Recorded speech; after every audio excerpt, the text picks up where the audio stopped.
Focus TV international breaking নিউজে আপনাদেরকে স্বাগতম।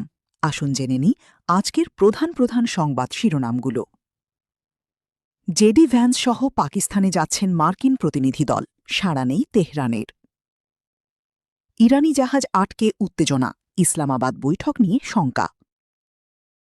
মার্কিন সামরিক জাহাজ লক্ষ্য করে ইরানের ড্রোন হামলা। জাপানে ৭.৪ মাত্রার শক্তিশালী ভূমিকম্প, সুনামি সতর্কতা জারি।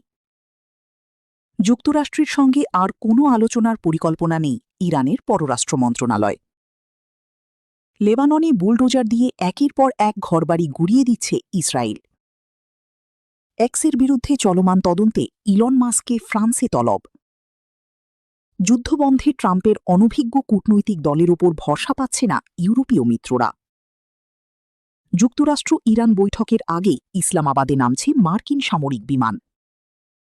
ইসরায়েলের সঙ্গে ইউরোপীয় ইউনিয়নের চুক্তি বাতিলের আহ্বান স্পেনের।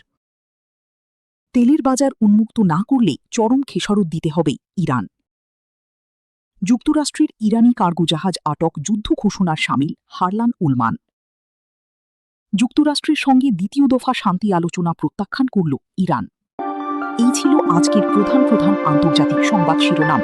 আমাদের পরবর্তী সংবাদ দেখার জন্য ফোকাস টিভির সাথে থাকুন। ধন্যবাদ।